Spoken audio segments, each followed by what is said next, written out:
Votre quotidien a toujours le même goût? Moulinex présente Cookéo.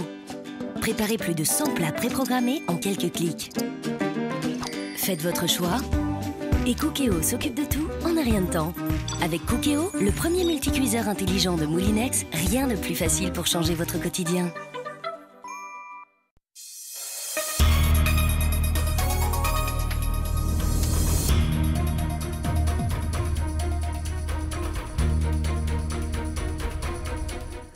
À la une de l'actualité, les salariés de l'habitation Dillon qui sont descendus dans les rues de Fort-de-France ce matin pour dénoncer la fermeture annoncée du restaurant en juillet. Ils se sont rendus au tribunal et à la préfecture afin de mieux comprendre ce qui se passe. La réunion a commencé depuis 18 h entre les chauffeurs de taxi collectif et le Conseil général. Un rendez-vous pour préparer l'avenir de ces professionnels après la mise en route du TCSP. Sur Internet ou dans la réalité, le harcèlement peut détruire des vies. C'est le message que faisait passer l'association Inner Wheel de Fort-de-France aux collégiens de Dillon aujourd'hui. Ce sera le dossier de ce journal. Enfin, quand le Calvados et l'Armagnac rencontrent le rhum, c'est le métissage qu'expérimente la distillerie JM à Macouba. Dans quelques jours sortiront des éditions limitées de ces nouveaux arômes mêlant terroir martiniquais et tradition hexagonale. Et puis notre invité, vous le voyez, ce soir sera Steve Zebina, le responsable cinéma de l'EPCC Atrium Martinique. Avec lui, nous parlerons des 10e rencontres cinéma qui démarrent vendredi. Bonsoir à tous, très heureuse de vous accompagner pour cette heure d'information. On démarre tout de suite avec la mobilisation des salariés de l'habitation Dillon ce matin. Escortés par les syndicalistes de la CDMT, 6 salariés ont défilé dans les rues de Fort-de-France. Ils ont rallié le tribunal depuis la maison des syndicats afin de réclamer la vérité sur la fermeture du restaurant annoncée pour le mois de juillet. Isabelle Ferrière les a suivis. Oui, messieurs, respectez les salariés. Se faire entendre, mettre un coup de pression, c'est un courrier de leur employeur, le propriétaire de l'habitation Dillon, qui a mis le feu aux poudres. Une lettre pour informer ses salariés de la fermeture du restaurant en juillet. Rien sur les motifs ou sur le maintien du salaire. Pour les employés, la priorité, c'est l'activité. On a déjà un calendrier suffisamment chargé, on a des prestations, on a des mariages, on a des comités d'entreprise, etc. Et ce monsieur n'en tient pas compte, il a décidé de fermer malgré ça. Nous, salariés, nous ne sommes pas en grève, bien au contraire, que nous voulons bien honorer nos prestations. Habitation Dillon, c'est la profitation. Autre point noir, le propriétaire n'aurait pas respecté le délai légal de prévenance avant toute fermeture, un délai fixé à 2 mois. Et mauvaise surprise hier, l'accès à l'établissement était impossible. Nous ne sommes pas encore en juillet et il met déjà un cadenas sur l'entreprise pour la fermer. Donc ça indique des intentions qui sont assez limpides et que nous n'acceptons pas. L'entreprise fonctionne, l'entreprise n'a pas de problème. Hier, le restaurant a pu fonctionner. Aujourd'hui, il est à l'arrêt. En fin de matinée, les salariés et les syndicalistes ont été reçus à la préfecture avec la direction du travail. Une nouvelle réunion devrait avoir lieu demain. Et notez que le propriétaire ainsi que l'équipe de gestion de l'établissement n'ont pas souhaité s'exprimer face à nos caméras. Dans le sud, la mobilisation des salariés de Servichef devrait se durcir demain. Depuis hier, la production tourne déjà au ralenti et certains sites sont d'ores et déjà bloqués. En cause, la renégociation des salaires lors des NAO, les négociations annuelles obligatoires. Une augmentation de 15% réclamée par les syndicats et refusée par la direction. Et la direction qui assure que si les cuisines ne sont pas bloquées, elle fera le nécessaire demain pour alimenter les cantines. Écoutez ces quelques précisions recueillies par Céline Chalonneau. Nous essaierons de distribuer l'ensemble des repas. Ceci étant, nous avons un problème de moyens de distribution puisque ce matin, on a découvert qu'ils ont bloqué la cuisine centrale de Rivière-Pilote, donc nous n'avons pas non plus accès aux moyens de distribution de Rivière-Pilote. Mais nous ferons un point ultérieurement, mais l'ensemble des enfants devraient pouvoir manger avec la réserve que je vous indiquais. Peut-être que nous n'aurons pas suffisamment de moyens pour livrer tout le monde. Là, nous ne pouvons pas aller plus loin que les 0,95% que nous avons donnés. Et il est hors de question que nous puissions aller, en tous les cas, jusqu'aux 15% qui nous sont demandés, parce que ce n'est techniquement et financièrement pas possible. Nous portons une masse salariale sur 13 mois, alors qu'il n'y a que 8 mois d'activité. Et attention, quand on dit 8 mois d'activité, c'est une période, puisqu'il y a des petits et grandes vacances qui sont entrecoupées, et qu'effectivement, depuis le début où nous avons repris, nous avons déjà eu beaucoup de conflits qui ont fait que l'activité réelle a été inférieure aux 8 mois. Réunion capitale ce soir pour les chauffeurs de taxi. Depuis 18h, 1h déjà, ils sont reçus au Conseil général pour discuter de leur avenir professionnel. Avec l'implantation du TCSP, le traditionnel taxi collectif semble menacé. C'est en tout cas ce qu'ils dénonçaient lundi lors de leur blocage sur l'autoroute, une opération Molokoï qui avait entraîné des heures d'embouteillage et la colère des automobilistes. Mais quelles sont véritablement les conditions de travail de ces chauffeurs et que va changer le TCSP pour eux? Élément de réponse avec Elodie Toto. Comme tous les matins, Clémence entame sa tournée de taxi collectif. Son trajet Fort-de-France-Robert, cela fait 7 ans qu'elle le fait, et toujours avec le sourire. Je vis quand je fais mon métier. J'aime ça, j'aime le contact avec les gens. Je ne peux pas rester plus de 2 jours chez moi sans ne pas me dire que voilà, allez prends ton taxi et va bosser. Même si je suis malade, je descends. Le trajet, elle le facture 3,40 €. Il constitue son seul revenu. Il y a beaucoup de gens qui ont toujours compris qu'on était subventionné par l'État, par le Conseil général. Non, c'est ce qu'on fait, qu'on voit. Si on a fait 2 rotations, nous par exemple sur le Robert, on a fait 2 rotations pour 54 €, c'est ce qu'on a dans notre poche. Seulement, avec l'arrivée du TCSP en décembre prochain, ses conditions de travail risquent de changer. À partir du 31 décembre, on ne sera plus des chauffeurs de taxi qui feront la ligne Robert-Fort-de-France, on fera Robert-Lamentin. Et le tarif, il est à 1,60 €. Donc, de quoi allons-nous vivre, justement? Une situation qui inquiète aussi les usagers. Mais c'est ce service-là qui nous dépanne, ce n'est pas le tramway. Comme je vous dis, si j'habite au Robert, il me faut prendre un taxi pour arriver au Carrefour Mao. Je suis d'accord qu'il y ait le tramway. Eh bien, le tramway devait partir depuis Sainte-Luce.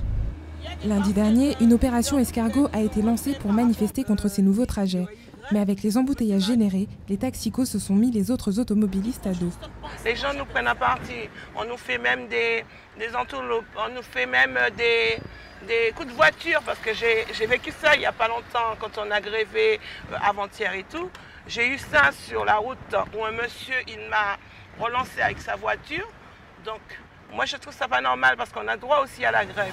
Du côté des usagers, le message est quand même passé. C'est pas de taxi, c'est du pour descendre la ville. Le mouvement de grève était justifié pour moi, donc moi je les soutiens en tout cas. Il est midi et Clémence a fini sa tournée. Si elle ne sait toujours pas ce qu'il va se passer en décembre, elle reste optimiste. Et pour refermer cette page sociale, un œil sur l'actualité guadeloupéenne. Ce matin, les représentants du personnel de la BNP Paribas Guadeloupe, réunis en intersyndicale, se sont mobilisés devant le siège de la banque sur la place de la Rénovation à Pointe-à-Pitre.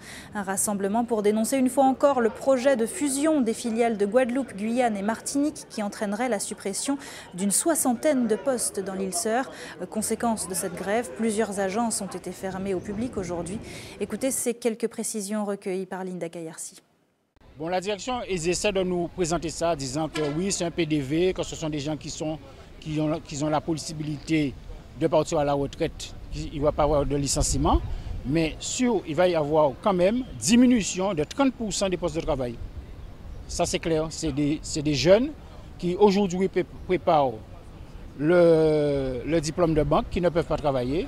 Ce sont des Guadeloupéens qui ne pourront pas prétendre à des emplois au niveau de la banque. Pourquoi? Parce qu'on veut donner la préférence à des gens de Bordeaux. Parlons à présent d'une des dérives des réseaux sociaux, le cyberharcèlement. L'un des exemples les plus probants est l'utilisation de l'application Gossip. Elle permet de propager des rumeurs de manière anonyme. Après plusieurs jours de suspension, elle a été réactivée, relançant le débat autour du harcèlement sur Internet. C'était d'ailleurs le thème d'un débat aujourd'hui au collège Dillon 2, une manifestation organisée par l'association Innerwheel de Fort-de-France et dont l'objectif est simple, sensibiliser les jeunes aux dangers du harcèlement, qu'il soit virtuel ou réel. C'est le dossier de notre édition. Il est signé Hélène Renaud. Je suis victime de harcèlement dans mon école depuis 1 an. Ça a commencé par des mots méchants et des insultes, et ça a été jusqu'aux menaces de mort. Des images chocs pour lutter contre le cyberharcèlement. Insultes, rumeurs, publications de photos compromettantes, Internet peut devenir un cauchemar pour les adolescents. L'association Inner Wheel de Fort-de-France tente de sensibiliser une centaine d'élèves de 5e à ce danger bien particulier qui a pour arme les nouvelles technologies. Lorsqu'on envoie des images photoshopées pour démigrer la personne. Selon une récente étude, 40% des élèves se disent avoir été victimes d'une agression en ligne. J'ai reçu un message sur Facebook, un monsieur. Il m'a envoyé un message, salut, et il m'a envoyé une photo de son sexe. Et je l'ai bloqué sur Facebook et voilà. Ça m'a un peu choquée sur le coup, ça arrive souvent. C'était sur Facebook. Un garçon qui n'arrêtait pas de me faire comme si harcèlement sexuel sur les réseaux sociaux. Il me disait t'es sexy, t'es bête. Il me dit tous des trucs affreux. J'avais peur et à un moment j'avais éteint l'ordi et je suis partie en courant dehors. Pour cette experte de la toile, les jeunes entre 13 et 16 ans, une génération hyper connectée, sont les plus touchés par le cyberharcèlement qui ne laisse aucun répit à la victime. Dans votre poche, vous avez votre tablette et qu'à n'importe quel moment, vous pouvez être atteint par votre traqueur ou votre harceleur ou le groupe de harceleurs. Donc du coup, vous n'avez plus d'endroit de protection. Les conséquences qu'on a vues aujourd'hui, c'est la mort. Je suis tellement mal dans ma peau que je décide d'y mettre fin. Un mal-être est lié à un harcèlement virtuel, mais aussi bien réel.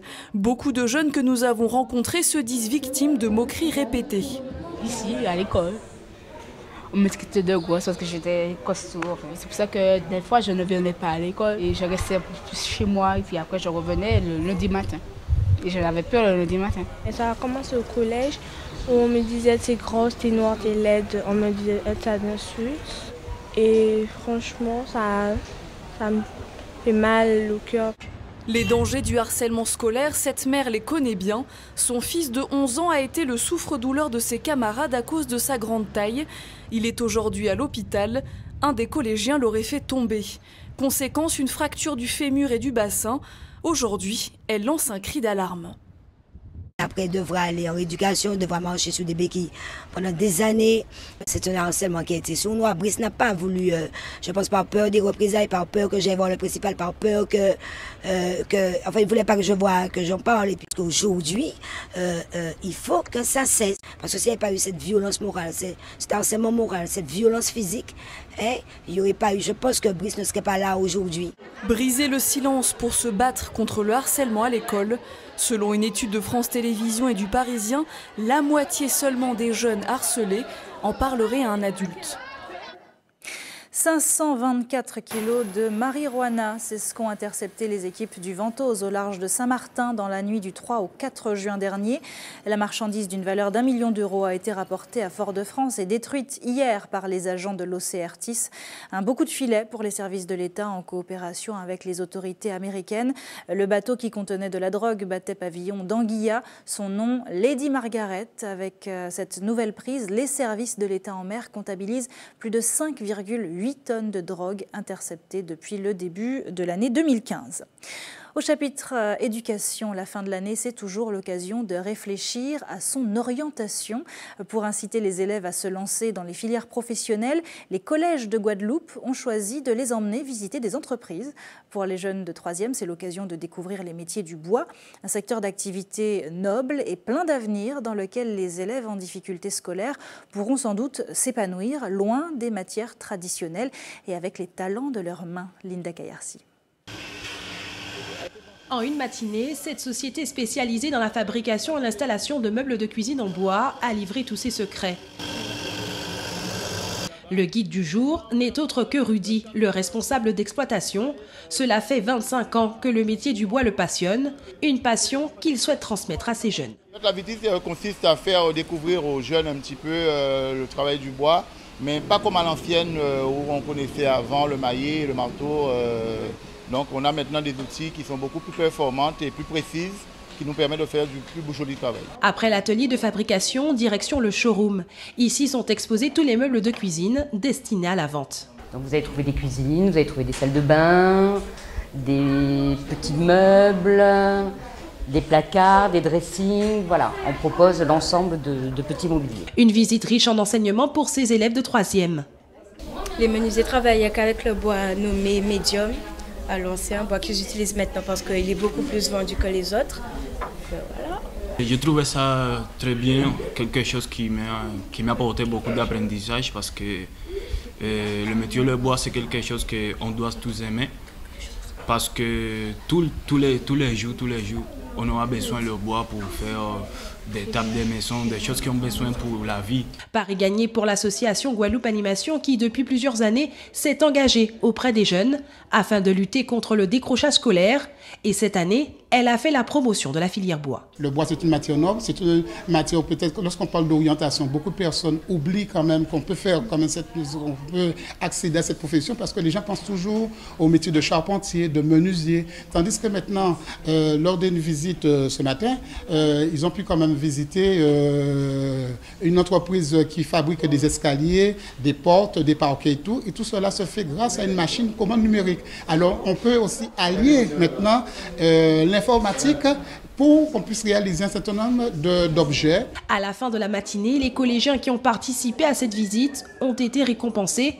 Tous ont participé au concours Guanim Challenge Collège, un concours qui vise à encourager les élèves de 3e dans leur travail scolaire, mais aussi à travers des projets artistiques et culturels. En bref, il était attendu depuis le 12 mai dernier. Le vainqueur d'1 million d'euros au jeu My Million est enfin allé récupérer son chèque.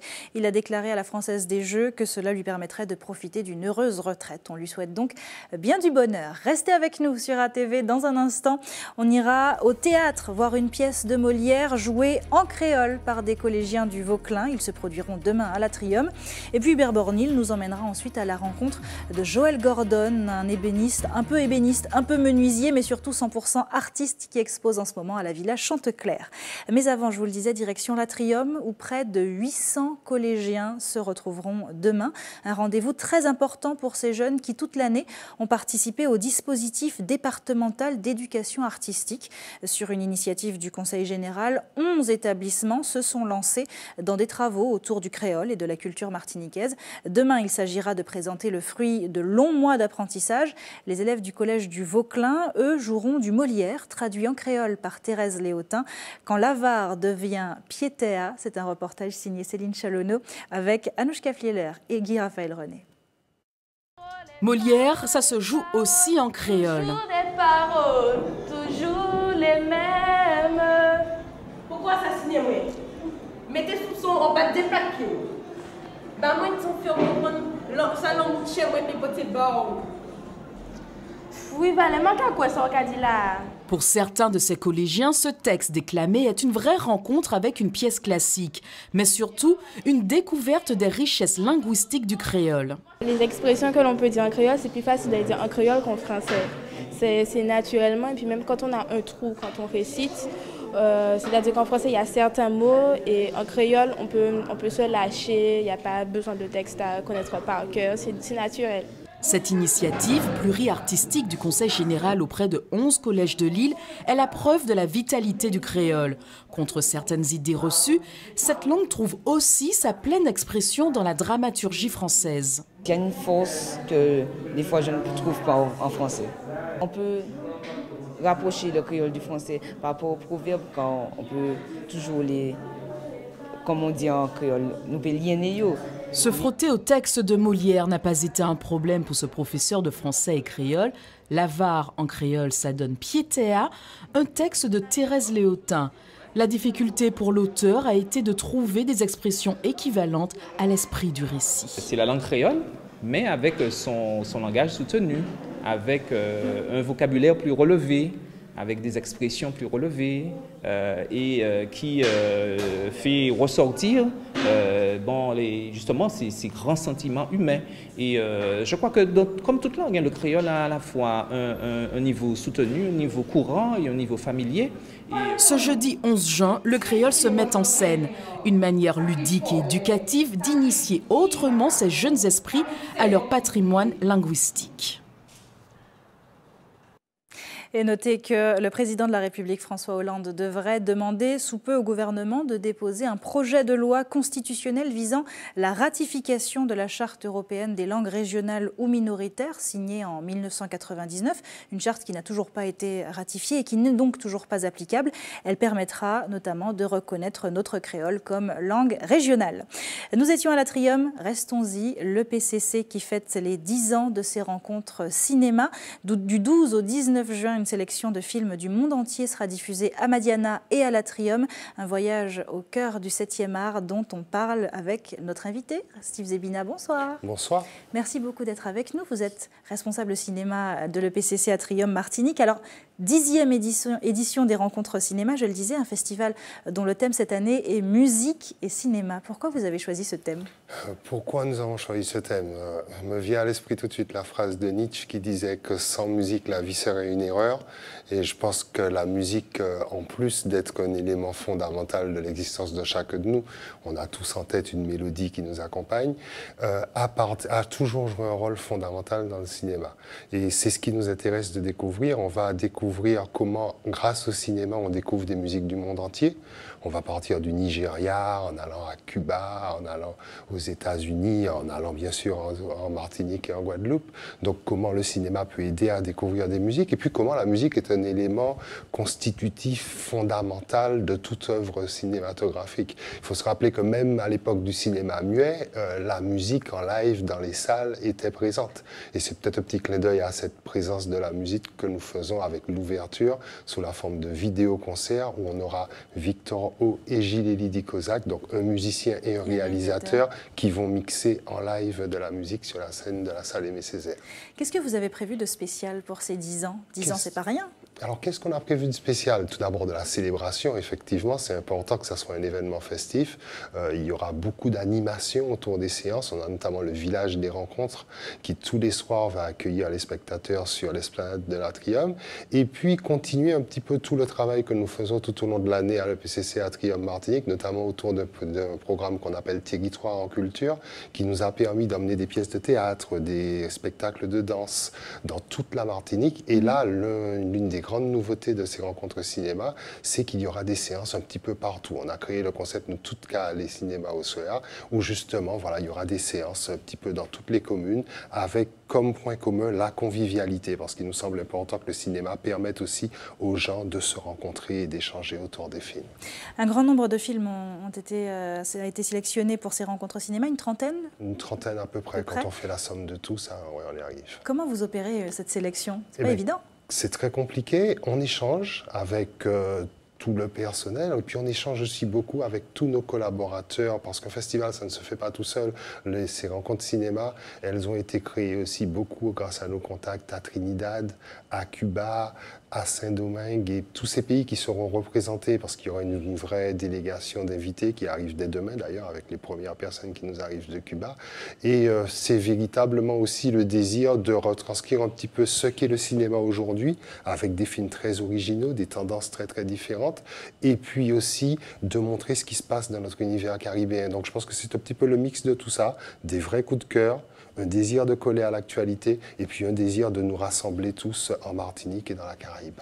Merci beaucoup, Steve Zebina, d'avoir été avec nous ce soir. Je rappelle donc les dates de ces rencontres cinéma du 12 au 19 juin entre l'Atrium et Madiana et même partout en Martinique.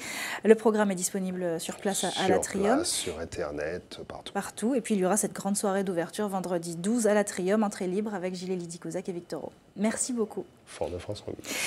En attendant cette soirée, c'est l'ancêtre du cinéma qui occupera la salle France Fanon demain soir avec La Ronde de sécurité, une pièce de théâtre signée Guy Foissy. L'auteur partage la scène avec José Excelis pour raconter l'étrange rencontre nocturne de deux hommes et d'un fusil. Julien Goudichaud. Juste un peu simplement pour vérifier la voiture de Fredo, là, ton ami. Nous pas dans le parking, là. Je veux dire, si tu y étais allé, nous quoi faire un film science-fiction, allez, entre en l'auto, entre en l'auto, entre en l'auto. Dans un parking à proximité d'une cité, alors qu'un promeneur vaque à ses occupations, un homme surgit de l'ombre armé d'un fusil. S'ensuit le début d'un huis clos plutôt tendu entre deux personnages. À mi-chemin entre la violence et l'humour, le scénario rappelle des faits divers que nous pouvons rencontrer quotidiennement. C'est une comédie dramatique, puisqu'en réalité, c'est plus un comique de situation, puisqu'en fait, en réalité, on le vit comme ça dans le quotidien. On peut avoir cette situation un peu partout, soit dans un parking, soit aussi dans un hall d'aéroport, pourquoi pas, ou je sais pas moi, dans un hypermarché, un peu partout. En fait, c'est une pièce actuelle.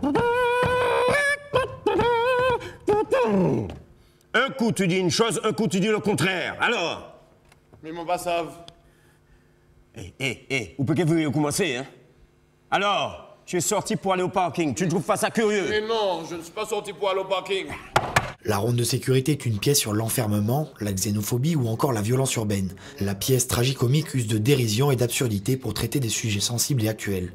Rire de soi-même pour prendre du recul face à la violence. On prend aussi de la distance avec la violence. Il y a des moments violents, mais il y a des moments aussi qui peuvent prêter à sourire, voire à rire.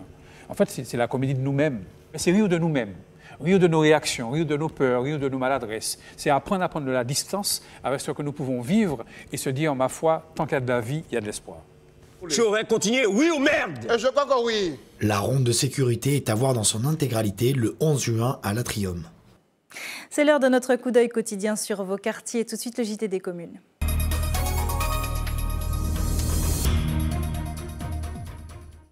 Le JT des communes qui commence à Makouba où l'heure est au métissage. La distillerie JM s'est lancé le défi de mêler des spiritueux comme l'Armagnac, le Calvados ou le Cognac avec nos rhums locaux.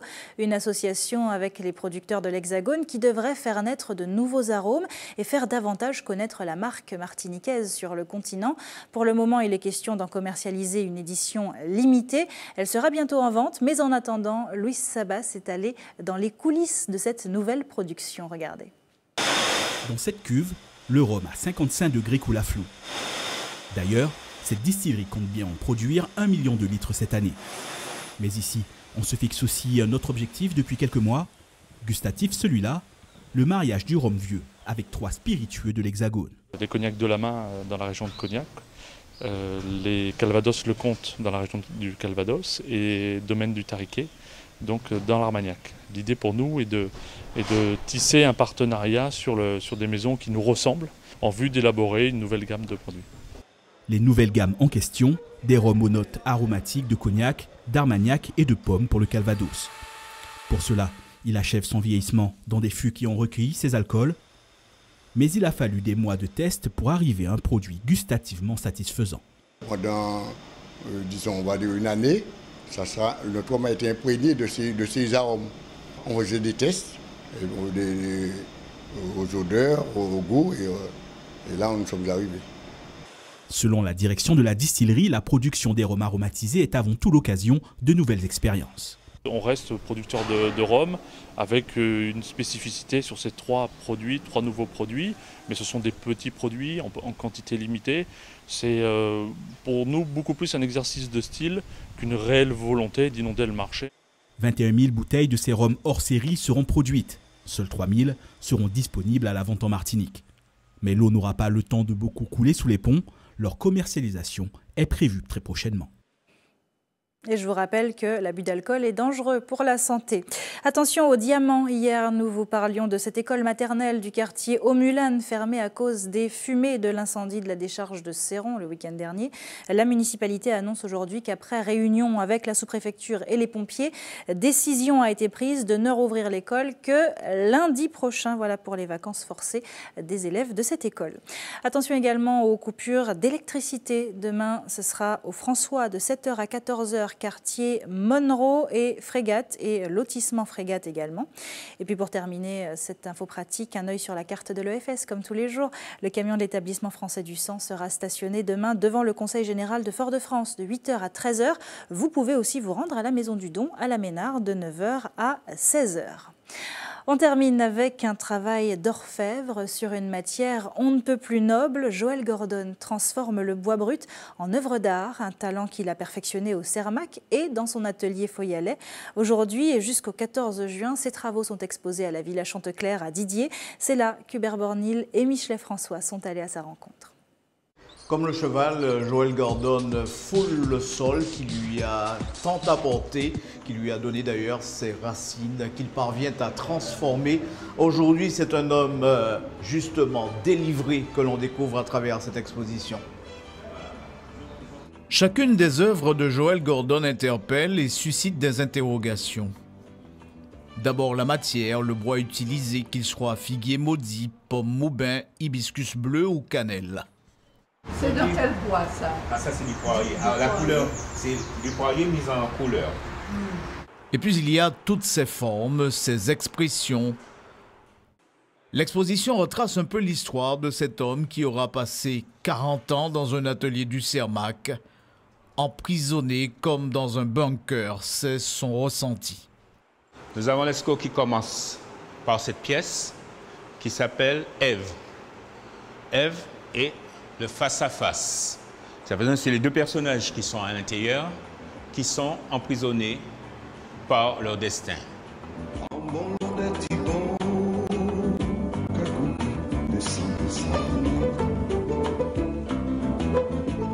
L'œil est présenté par son arcade, qui vient la coupière de l'œil, tout ça, et nous avons l'œil à l'intérieur. Alors, ça représente l'œil de la vérité, c'est l'œil qui voit tout. L'œil qui voit, qui dévoile, l'œil qui sonde, qui viole parfois dans l'intimité d'un cœur.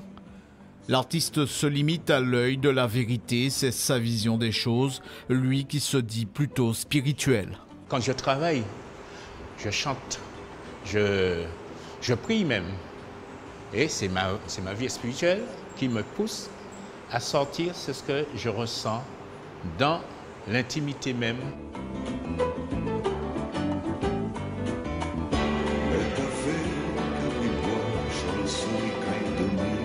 On arrive à la fin du parcours, le cheval et le chien, deux amis de l'homme.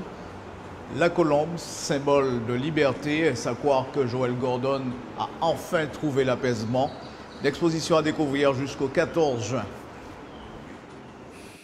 Quel poète cet Hubert. C'est la fin de votre édition locale et communale. Merci à tous de l'avoir suivi. Ne bougez pas, dans un instant on reste tout près de vous avec Antche Pays. À tout de suite.